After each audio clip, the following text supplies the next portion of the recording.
시청자 여러분 안녕하십니까. 머니투데이 방송 신효재입니다. 오늘은 원주시 갑 국회의원 후보 박정아 후보를 만나서 이야기 나눠보도록 하겠습니다. 반갑습니다. 안녕하세요. 오랜만에 뵙네요. 네, 더 밝아지신 것 같아요. 일단은 우리 뭐 굉장히 저희 당 입장으로서는 네, 굉장히 어려웠었던 과정 거치면서 대통령 선거 잘 됐고 네. 오늘 우리 윤석열 대통령이 드디어 취임을 해서 네, 임기가 네. 시작이 됐잖아요. 네, 네. 아무래도 뭐 기대감도 많고 네. 그래서 저 스스로도 뭐 마음이 좀 흡족한 것 아닌가 이렇게 느껴집니다. 네, 또 특히 원주에 대한 관심도도 굉장히 높아서. 그럼요. 네, 그럴 것 저도 이번에 제가 볼 때는 강원도가 굉장히 많은 그 관심을 갖게 되고 그다음에 향후 기회 내지는 기대를 할 수 있는 그런 곳이 된 것 아닌가 싶어요. 뭐 농담 삼아들 하시지만은 네. 우리 윤핵관 라인들이 네. 생겼잖아요. 네, 네. 그러니까 그리고 저도 선대위에 가서 뭐 윤핵관 아직 제가 국회의원 못 돼서 네. 윤핵관 라인은 못 들어갔지만 그래도 선대위에서 중심적인 역할을 하면서 대선을 치러 와서 저는 그 어느 때보다도 강원도가 관심을 가질 수 있고 특히 윤석열 대통령이 강원도가 우리 외갓집이다 라고 얘기하실 정도로 애정이 많고 그래서 저는 뭐 저희가 좋은 별의 순간을 맞은 것 아닌가 라는 생각이 들 정도로 굉장히 네. 기대감이 큽니다. 네네. 네. 이번에는 이제 보궐선거도 또 준비를 하고 계시는데요. 결심한 동기, 이유, 좀 밝혀주시죠.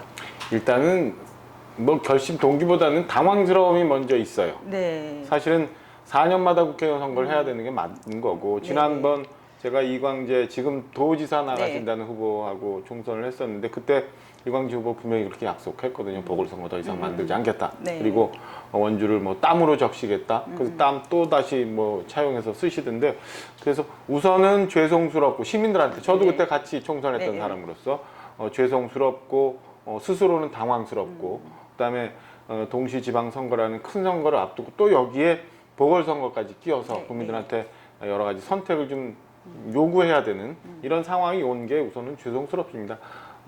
그런데 뭐 어찌 됐건 보궐선거가 생겼으니까 최선을 네. 다해야 되는데 2년 전에 총선하면서 제가 원주 시민 여러분께 그리고 중앙 국회에서 어떤 역할을 하겠노라고 말씀드린 바가 있었는데 뭐 꿈을 이루지 못했어요. 근데 이번엔 아까 말씀드린 것처럼 윤석열 정부가 이제 시작이 됐고 그다음에 중앙정치 국회에서 일어나는 일들 여러분들 보셨지만 지금 뭐 거야 의석을 가지고 글쎄 민주주의의 근본을 흐트러뜨리고 있는 민주당의 의석에 대항해서 우리 정부가 제대로 일을 수행하기 위해서는 저는 뭐 한석이 얼마나 도움이 될지는 모르겠습니다만 그 한석마저도 찾아와서 일을 해야 되는 게 일단은 대한민국 국가 그다음에 국회 이거 사명이라고 생각을 하고요.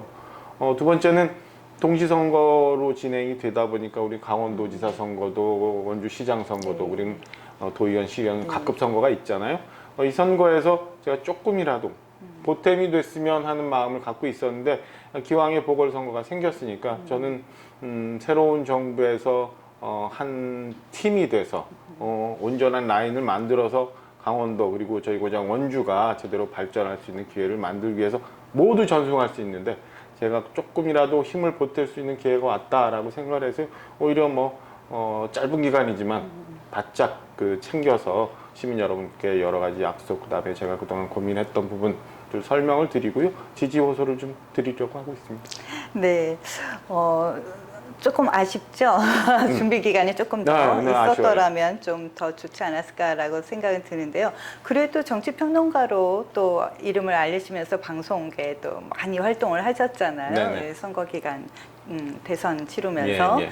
네, 그렇게 하다 보니까 중앙에서 바라본 강원도 그리고 원주 보는 시선과 막상 또 원주 내부로 들어와서 보는 원주가 다르게 느껴질 수도 있고 아니면 뭐 더 확대돼서 보여지는 게 있을 것 같아요. 글쎄요. 어떻게 설명을 드려야 될지 잘 모르겠네.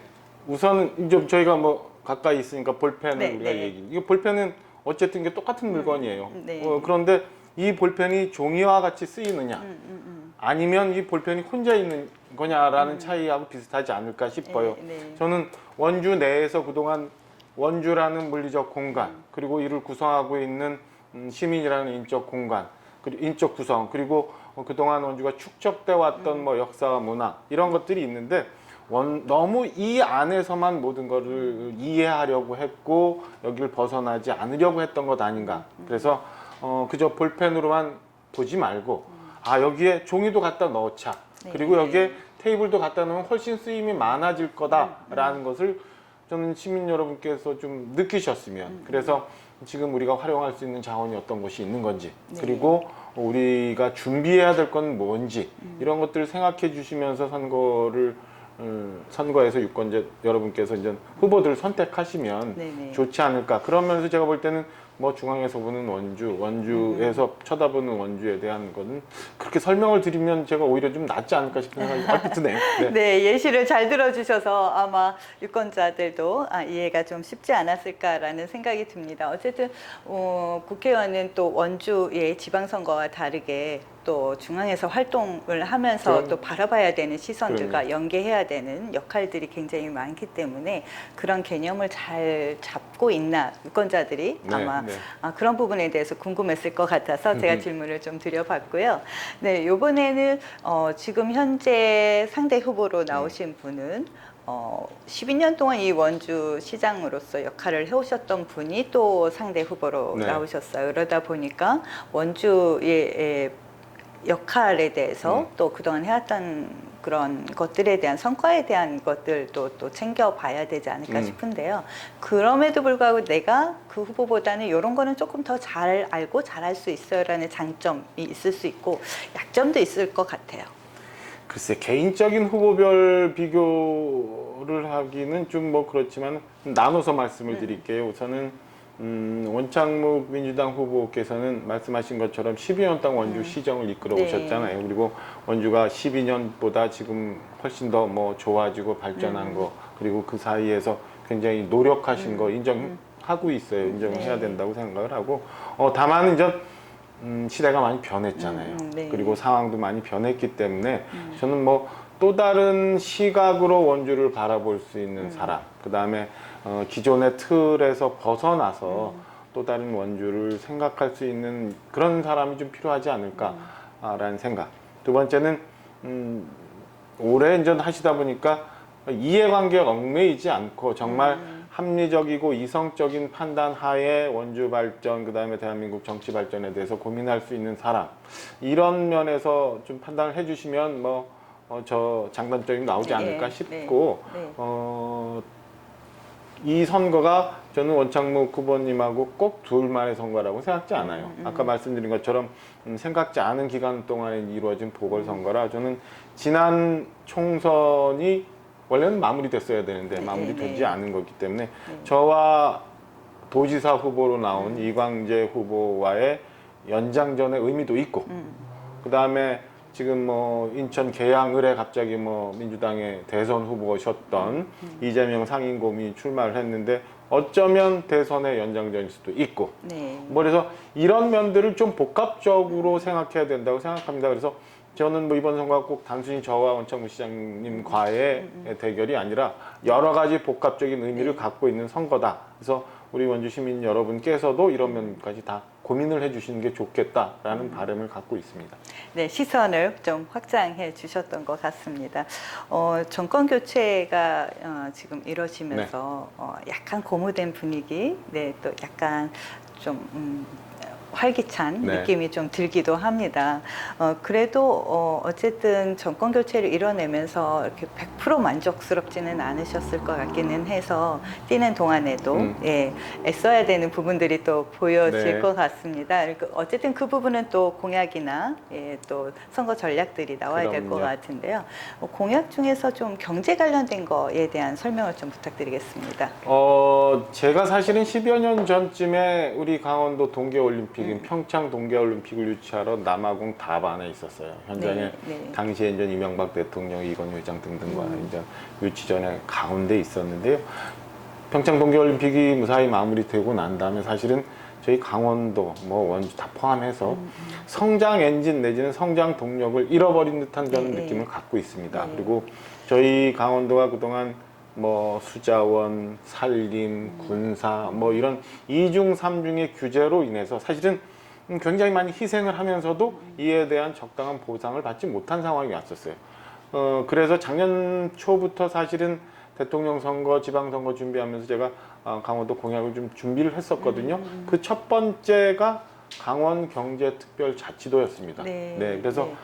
그거를 대통령 공약으로 설명을 하고 관철을 해서 좀 받아왔는데 저는 이런 게 중요한 모티브가 되지 않을까 싶어요. 그래서 그동안 12년 동안 민주당 도정에서 얘기했던 허상적인 평화자치도가 아니라 네, 그리고 네. 12년 동안 하면서 그리고 문재인 전 대통령 임기 중에 약속했음에도 불구하고 전혀 발을 띄지 못했던 그리고 지금 와서 또 이광재 후보는 또 그 얘기 또 하더라고요. 하여튼 이상한데 네. 그런 게 실질적으로 진행이 되면 저는 저희 도내 뭔가의 자본과 인력과 자원이 축적될 수 있고 이런 것들이 특별자치도라는 행정 개념을 통해서 뒷받침될 수 있다고 생각을 하거든요. 제가 제주특별자치도 정무부지사 네, 하면서 이런 걸 네. 겪어서 네. 그런 아이디어를 내고 이게 이제 만들어졌는데 이런 그 제도적인 장치의 뒷받침. 두 번째는 교통망이 확실히 굉장히 많이 좀 바뀌고 있습니다. 그래서 대통령 당선인도 뭐 춘천에서 속초로 가는 고속도로 얘기, 그 다음에 철도 얘기, 그 다음에 철원에서 원주를 거쳐서 오송까지 가는 이 철도 얘기 등 공약을 다 하셨는데 이제 교통 인프라가 굉장히 개선이 되면서 우리 강원도가 많이 변하고 있다. 이 속에서 그럼 원주는 어떤 거를 해야 되느냐를 고민해야 되는데 원주가 지금 아까 말씀드린 것처럼 그 여주에서 원주까지의 뭐 전철 문제도 있지만 지금 GTX A 노선에 대한 연계 이런 것도 필요해지고 그렇다면은 저는 굉장히 그 중요한 지리적 기회가 생기고 있다고 생각을 해요. 그래서 저는 원주가 그동안 뭐 저희가 뭐 관광 얘기 뭐 이렇게 했는데 그것보다도 정말 네. 잘 먹고 잘 입고 잘 살자 하는 거를 기본 좀 해야 되는 거죠. 해결해 그래서 저는 주면 네. 경제 도시로서의 원주의 기반이 좀 필요하다고 생각을 하고 말씀드린 것처럼 강원도뿐만 아니라 원주도 성장 엔진이 필요하다고 생각을 해요. 그래야 우리가 정말 잘 사는 그다음 풍족한 원주가 될 수 있다고 생각을 하는데 그런 면에서 불온 산업단지를 제대로 좀 활성화시켰으면 하는 바람을 갖고 네. 있습니다. 그래서 네. 얼마 전 그 대통령께서도 당선인 신분으로 네. 마지막 지방 일정을 좀 원주를 다녀가셨는데 불온 산업단지를 저는 반도체 클러스터의 정말 핵심적인 전진 기지로 만들고 이를 통해서 원주가 산학 연계 그리고 이에 따른 주변 협업 체계 협력 업체들이 유치가 되면 저는 굉장히 좋은 기회가 되지 않을까라는 생각입니다. 지금 SK 하이닉스가 바로 인근까지 있고 용인에 굉장히 많은 부지를 준비를 했습니다만 그 안에 보니까 기존의 토지주들과의 이해관계로 잘 진행이 안 되는 것 같더라고요. 그리고 평택의 삼성전자도 굉장히 많이 확장을 좀 하고 있습니다만 그에 또 부수적인 라인들이 좀 필요한 것 같고 해서 불온산단이 이런 뭐 유수의 대기업이 입지를 하고 그 다음에 지금 경부 축으로는 이미 저 김천 아래까지 물류화가 소요가 됐어요. 그리고 원주는 지금 영동고속도로가 잘 돼 있고 KTX 노선도 좀 지나가게 됐기 때문에 서울과는 뭐 1시간 채 안 걸어서 갈 수 있거든요. 그래서 저는 문막 일대 대규모 물류단지를 좀 저희가 미리 준비해야 된다. 그래서 이를 성장 엔진 삼아서 원주의 경제를 좀 활성화시켜야 되지 않을까라는 생각을 갖고 있습니다. 그래서 이런 것들이 체계화되고 원주가 뭐 기왕에 강원도에서 여러 가지 그 대학도 많이 준비가 돼 있으니까 여기에 우수한 인력들을 확보하고 배출해 나가고 그러면은 기존에 생각했던 것과 정말 다른 무언가의 모습을 만들어낼 수 있을 거라고 생각해서 이런 경제적인 기회를 저희가 좀 제대로 활용하고 이에 따른 원주 전체의 활력 뭐 이런 것들이 오면은 저는 뭐 장기적으로 저희는 굉장히 좋은 기반을 만들어 나갈 수 있는 상황이다라고 생각하면서는 첫 번째도 두 번째도 세 번째도 그리고 지난 총선에도 제가 뭐 공약 얘기하면 딱 하나 대기업 유치 이런 얘기했던 것처럼 국회의원으로서 해야 할 일 그다음에 뭐 기존의 자치단체장으로서 해야 할 일이 좀 다르다고 생각하고 저는 이 일을 해서 기반을 만드는데 제가 뭐 기회가 주어진다면 최선을 다할 작정이에요. 네네. 지금 대기업 유치 얘기하셨는데 사실 삼성전자 얘기가 지금 계속 나오고 있잖아요. 네네. 그래서 혹시 접촉을 해보시거나 얘기가 오가는 것들이 좀 있었는지 조심스러운 실질적으로. 부분인데요. 네네. 삼성전자하고 구체적으로 이 건에 대해서 접촉하지는 아직 않았어요. 아까 말씀드린 것처럼 저희가 지금 삼성전자, SK하이닉스 여러 가지가 있는데 불원산단에는 아직 뭐 넓은 부지가 있고 그다음에 풍부한 물이 있잖아요. 그렇기 때문에 저는 입지가 좋다고 생각하는데 불원산단에 반도체 클러스터를 만들면 좋겠다라는 거는 대통령 취임 이전 통이동 비서실하고 긴밀하게 얘기를 했습니다.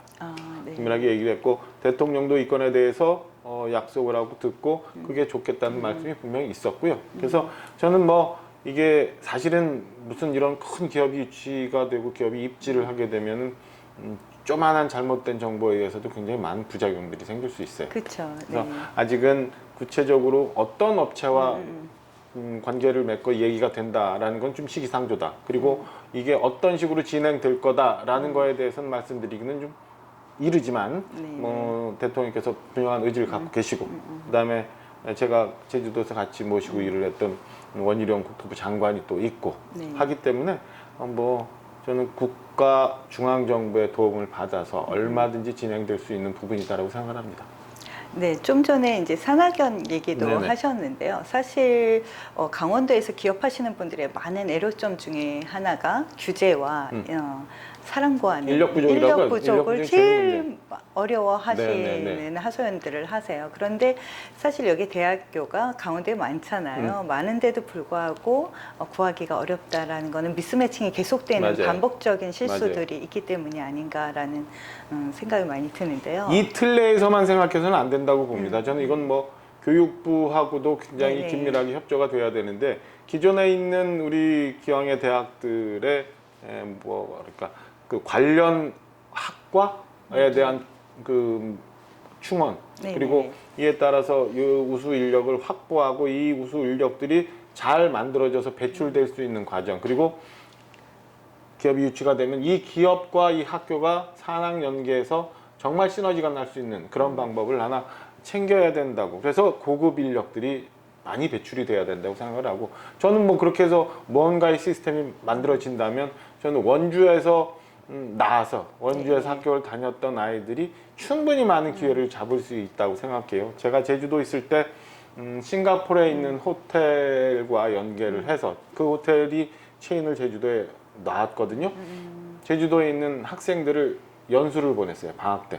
그 회사와 프로그램을 만들어서. 그래서 학생들이 가서 호텔업에 대해서 배우고 2달 정도 실습을 할 수 있는 기회를 그 기업에 비용을 대서 그런 경우도 있었는데 저는 이런 산학연을 실질적으로 진행을 하면 우리가 그동안 생각하지 못했던 많은 부분들이 생길 수 있다고 보고요. 두 번째는 지금 코로나 때문에 사실은 그 약간의 외국 좀 그 낮은 레벨의 이 노동력도 굉장히 부족한 상황인 것 같더라고요. 그래서 이런 부분들도 사실은 법무부와 좀 협조할 부분이 있어서 취업 비자나 뭐 이런 부분에 대해서 좀 더 전향적인 방법을 저희가 고민을 한다면 인력 부분도 해결도 될 뿐더러 저희가 우수한 인력들을 양성해낼 수도 있는 기회 아닌가. 그래서 중앙정부와 많이 협조할 부분들이 많다고 생각을 합니다. 그래야 아까 말씀드린 것처럼 그냥 단순히 원주가 아니라 여러 상황 속의 원주를 만들어낼 수 있지 않을까라는 생각입니다. 네, 지금까지 박정아 후보와 경제 이야기도 나눠보고 정권 교체에 대한 이야기를 나눠봤는데요. 앞으로 남은 기간 동안 선거하시면서 시민들과 접할 기회들 되게 많을 것 같아요. 인사 한마디 부탁드리겠습니다. 예, 존경하는 원주 시민 여러분, 갑자기 또 2년 만에 여러분께 인사를 여쭙게 됐습니다. 갑자기 생긴 선거이지만 그래도 여러분께 드릴 말씀 그 다음에 제가 그동안 생각하고 고민하고 준비했던 얘기들을 진솔하게 말씀드리고자 합니다. 여러분들이 현명하게 판단해 주실 거라고 믿고요. 최근에도 여러 시민 여러분들을 뵙고 있는데 굉장히 많이 힘들어 하시는 부분들이 많아요. 그 부분 제가 모든 걸 다 해결할 수 있다고 약속은 못 드리지만 그래도 저희가 뭔가 변할 수 있는 그런 기반을 만들 수 있다고 생각을 합니다. 윤석열 대통령이 취임을 하고 윤석열 정부가 시작이 됐습니다. 이제 새 정부에서 강원도도 기회를 얻고 있고 저희 원주도 어쩌면 별의 순간을 맞고 있는지도 모릅니다. 저희가 자칫 이 기회를 놓치고 또 시간을 보내면 또 잃어버린 10년, 잃어버린 20년을 후회할 수도 있다고 생각을 합니다. 이제 비록 시작이 작지만 그래도 큰 변화를 향해서 갈 수 있는 기반을 만들 수 있는 그런 정치인이 누군지, 그런 국회의원이 누군지 여러분들이 좀 판단해 주시고요. 부족하더라도 응원해 주시고 격려해 주시면 제가 여러분께 그동안 준비했던 고민들, 그 다음 준비했던 정책들, 그리고 제가 펼치고자 하는 원주의 미래상 여러분께 만들 수 있는 노력 기반을 많이 챙기도록 하겠습니다. 여러분 다시 한번 좋은 기회가 있으면 다시 여러분께 인사를 드리고요. 시민 여러분 현명한 판단하셔서 좋은 결과 만들어낼 수 있는 우리 원주 그 앞에 앞장서서 여러분과 같이 일할 수 있는 국회의원 만들어 주실 것을 좀 부탁을 드립니다. 다시 인사 여쭙겠습니다. 고맙습니다. 네, 지금까지 국회의원 원주시 갑지역 박정아 후보와 이야기 나눴습니다. 감사합니다.